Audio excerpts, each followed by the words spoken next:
Sholat wajib ini punya banyak fadilah. Dan saya sarankan ibu-ibu sekalian kalau mau rajin mengerjakan sebuah ibadah, maka kita harus mencari tahu fadilahnya.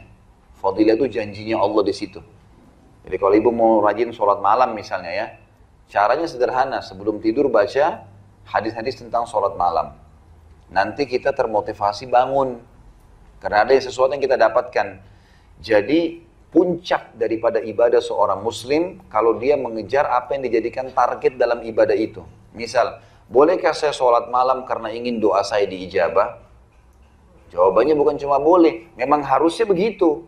Karena tujuan kita sholat mengejar apa yang sedang dijanjikan. Gitu kan? Bolehkah saya sholat duha supaya dipenuhi semua hajat saya, rezeki saya diluaskan? Boleh, karena memang hadisnya begitu. Hadis qudsi berbunyi, hadis sahih kata Nabi SAW, Allah berfirman, wahai anak Adam, rukulah untukku 4 rakaat di awal pagi, duha, maka kau akan penuhi hajatmu pada hari itu. Gitu kan? Kata para ulama, maksudnya adalah Allah akan berikan bagi dia kecukupan. Dan seterusnya. Ya, jadi kita kejar target itu ya.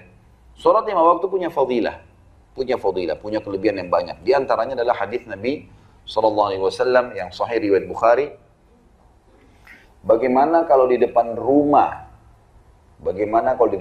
salah seorang dari kalian ada sungai yang deras, sungai yang luas, airnya deras.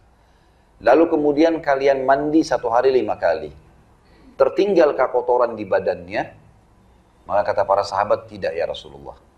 Kata Nabi SAW, itu perumpamaan 5 waktu sholat. Membersihkan dosa-dosa. Itu manfaat yang pertama, fadilah yang pertama, sholat 5 waktu pembersihan dosa. Jadi kita seperti absen, ya. Kalau di sekolah, tempat kerja absen sama Allah. Dan orang yang paling besar pahalanya, orang yang sholat di awal waktu. Azan, sholat. Begitu azan, tinggalkan semua. HP, ya, aktivitas apapun, transaksi jual beli, apa saja tinggalin. Azan langsung sholat. Karena ada hadis Bukhari juga Muslim. Bukhari Muslim berbunyi, seorang sahabat bertanya, ya Rasulullah, perbuatan apa, ya, sholat apa yang paling afdal, perbuatan apa yang paling Allah cintai? Kata Nabi SAW, sholat di awal waktu. Azan, langsung sholat. Gitu kan. Ini fadilah yang lain juga tentunya ya. Jadi yang pertama tadi bisa membersihkan dosa-dosa. Yang kedua, mendatangkan cintanya Allah. Ya. Karena orang sholat di awal waktu itu ada fadilah sendiri. Sholat di awal waktu juga ini punya kelebihan lain ya.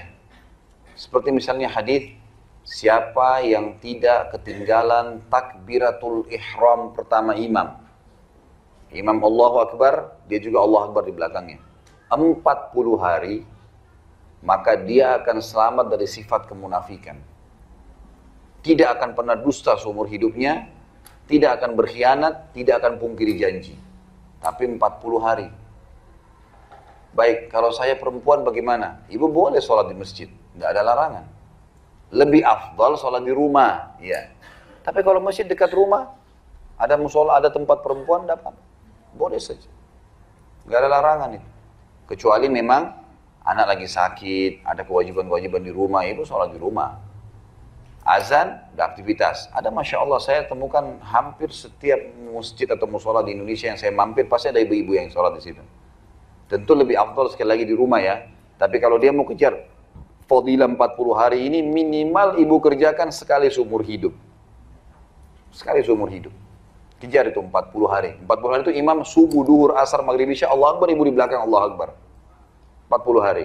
Dijamin selamat dari sifat kemunafikan. Ada fadilahnya. Gitu kan.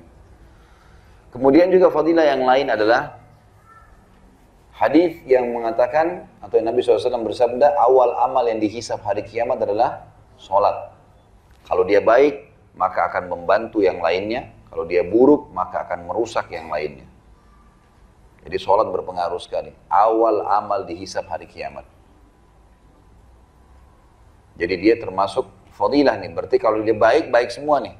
Makanya Nabi SAW bersabda, innama ju'ila qurratu aini fis shalah. Allah telah jadikan kenikmatan hidupku di sholat. Nabi SAW itu kalau sudah takbir, ibu-ibu sekalian, udah nikmat, lama baru salam. Sampai kaki beliau dikatakan dalam riwayat yang lain pecah-pecah. Karena luar biasanya.